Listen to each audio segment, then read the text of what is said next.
दोस्तों अभी संडे को UFC 311 का इवेंट पूरा हुआ और कुछ बहुत ही शॉकिंग और कुछ बहुत ही प्लेजेंट रिजल्ट्स निकल के आए इस इवेंट में।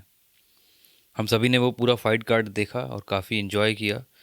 और जैसा मैंने बोला था अपनी पिछली वीडियोस में कि ये साल जो शुरू हुआ है 2025, इसकी एक धमाकेदार शुरुआत हुई है साल के इस पहले PPV इवेंट में।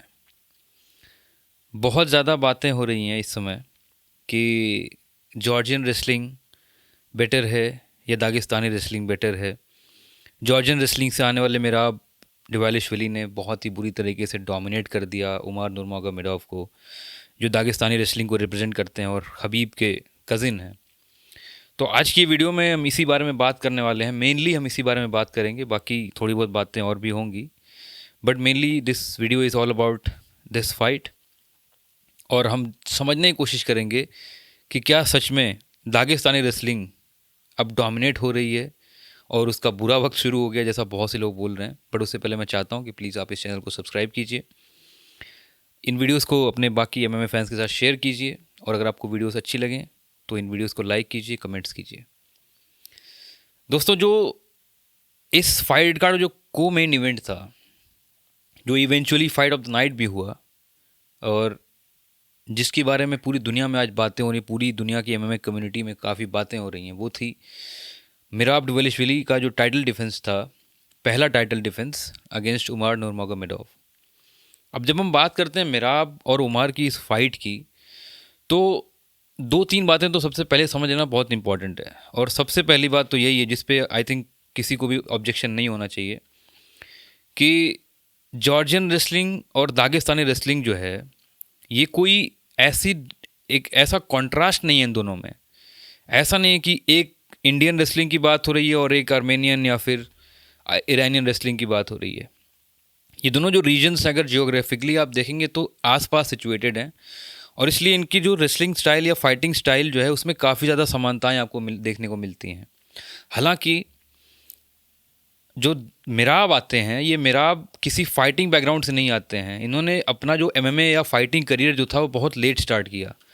जिस उम्र में उमर दुनिया भर में जा करके सांबो के चैम्पियनशिप्स जीत रहे थे, जिस उम्र में वो एक एज अ फाइटर वो तैयार हो रहे थे, मैच्योर हो चुके थे, जिस एज में शायद उस एज में मेराब को पता ही नहीं था कि लाइफ में उन्हें करना क्या है। सो ये बहुत ही इम्पॉर्टेंट है, जहाँ पे क्रेडिट ड्यू है वो देना कि मेराब एक ऐसा एथलीट है जिसने बहुत ज़्यादा लेट शुरुआत करी अपने MMA करियर की। और शायद यही रीज़न है कि मेराब को चैम्पियन बनने में लगभग 34 ईयर्स का टाइम लग गया अपनी ज़िंदगी में, और वो चैम्पियनशिप स्टेटस या टाइटल फाइट को पाने में उमर को 29 ईयर्स ही लगे। आज 29 ईयर्स की एज में उमर नूरमागोमेडोव जो अपने पूरी तरह से अपने प्राइम में है, अभी प्राइम में शायद उन्होंने एंट्री भी नहीं की है, अभी वो प्राइम से पहले ही हैं, और उनको टाइटल फाइट में चैलेंज करने का मौका मिल चुका है। ये चीज़ होने में मेराब को लगे लगभग 35 साल। तो पहली तो ये चीज़ थी। दूसरी बात, जब हम बात करते हैं इस फाइट की, जब हमने जिन लोगों ने भी ये पूरी फाइट देखी होगी, पांचों राउंड जिन्होंने क्लोजली इस चीज़ को फॉलो किया होगा, वहाँ आपको दिखा होगा कि मेराब को सबसे ज़्यादा फ़ायदा अगर इस चीज़ ने पहुँचाया इस पूरी फाइट में, तो वो दो चीज़ें थी। ऐसा नहीं था कि उनकी रेसलिंग स्टाइल कुछ बहुत ज़्यादा डिफरेंट थी, कुछ अलग से उन्होंने कुछ ऐसे मूव्स या ऐसा कुछ इन्वेंशन कर दिया इस फाइट में, बल्कि उनको सबसे ज़्यादा जो फ़ायदा हुआ वो हुआ उनकी जो बेजोड़ उनका जो कार्डियो है, उनका जो स्टैमिना है, और दूसरा जो उनका सेल्फ कॉन्फिडेंस या सेल्फ बिलीफ है। आपने देखा होगा और महसूस किया होगा इस पूरी फाइट में कि उमर का जो फाइट कैम्प था, या खबीब, शायद हो सकता है कई बार कोचेस से गलतियां हो जाती हैं, या हो सकता है कि जो भी उनका फाइट प्लान रहा हो इस फाइट में आने से पहले, उमर ने अपना काफ़ी ज़्यादा गैस टैंक जो था उसको वो बहुत ज़्यादा फिनिश कर लिया था उन्होंने तीसरे राउंड के एंड तक जाते जाते। और चौथे राउंड के स्टार्टिंग से ही उमर जो है वो मुंह से सांस लेना शुरू कर दिया था उन्होंने। कहीं ना कहीं उन्होंने दिखा दिया था कि that he is a little fatigued. वो जो थकान होती है तीसरे राउंड के बाद चैंपियनशिप राउंड्स में, वो उमर के चेहरे पे दिखने लग गई थी। लेकिन वहीं पे अगर हम मेराब को देखते हैं तो मेराब आपको चौथे और पाँचवें राउंड में हंसते हुए दिखाई देते हैं। वो लगातार इतना रिलैक्स और चिल्ड आउट दिखाई देते हैं, आपको लगता ही नहीं कि ये बंदा 3 राउंड की फाइट्स कर चुका है और इनिशियल 3 राउंड्स में इतनी बुरी तरीके से स्ट्राइकिंग में मतलब डोमिनेट हुआ है एक सामने वाले फाइटर से। Umar no doubt he is a great fighter.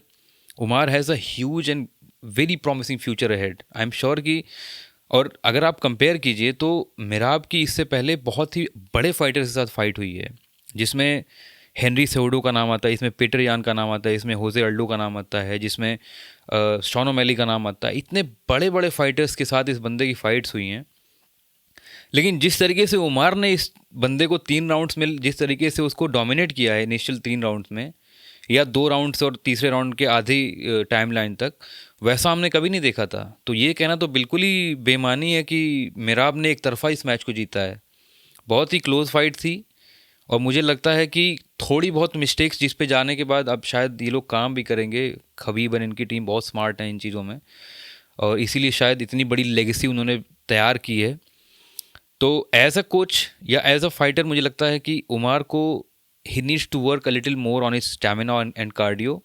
और आई एम श्योर कि अगर वो कार्डियो उनका ऑन पार रहा होता है एज़ कम्पेयर टू मेराब डवेलिशविली, तो चौथे और पाँचवें राउंड में जो डोमिनेट हुए, वो जो मेराब ने इतने सारे इजी टेक डाउन्स निकाले लेटर राउंड्स में, अगर वो नहीं निकले होते तो शायद ये फाइट किसी भी तरफ जा सकती थी। ये फाइट आपको एक तरफा नहीं दिखाई देती।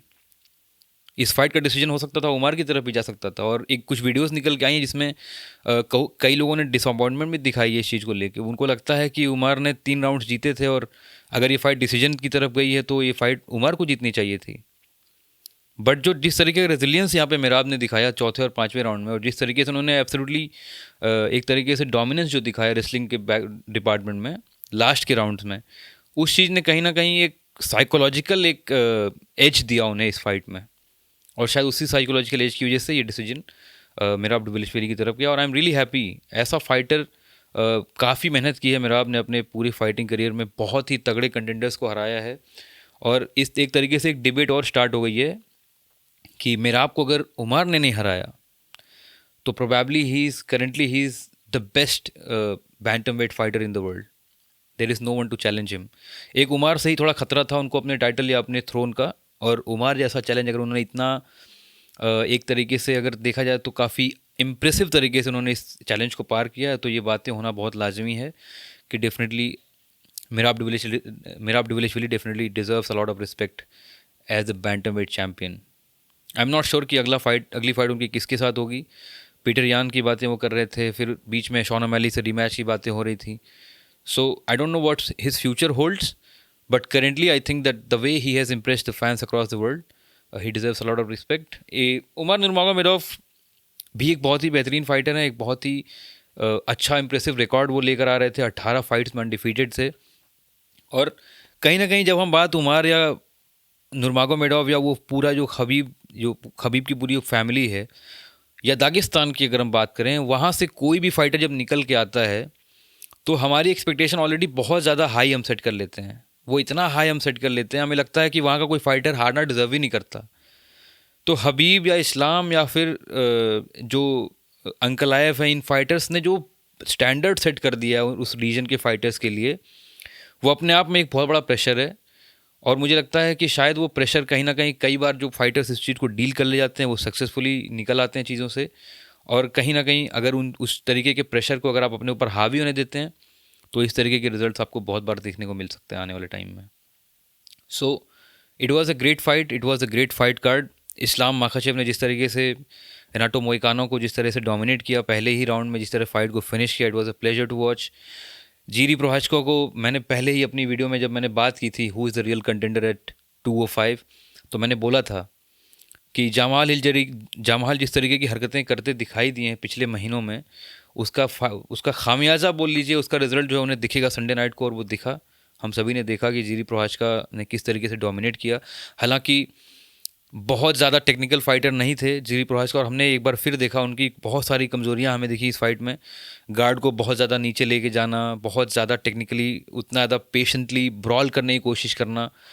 तो अगर कोई बहुत ही टेक्निकल स्ट्राइकर होता है इस फाइट में उनके सामने तो definitely he would have got finished easily.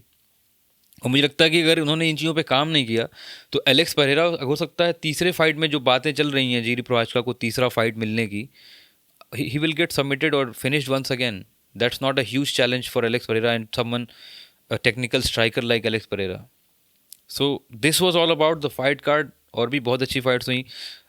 तागिर उलन बेकॉफ जो तीसरा फाइटर था दागिस्तान कैंप से, जो जिसकी पहली ही फाइट थी इस फाइट कार्ड में, उसने भी बहुत अच्छे तरीके से यूनानिमस डिसीजन के थ्रू ये फाइट जीती। So as a coach Khabib went 2-1 in this fight card. I am sure कि उमर के अगले मैचेस में हम और बेहतर परफॉर्म करते हुए उन्हें देखेंगे। So thank you so much for watching this video guys. अपना आपकी जो भी राय हो उसके कमेंट बॉक्स में लिखिए और चैनल को प्लीज़ सब्सक्राइब कीजिए। Have a good one. जय हिंद।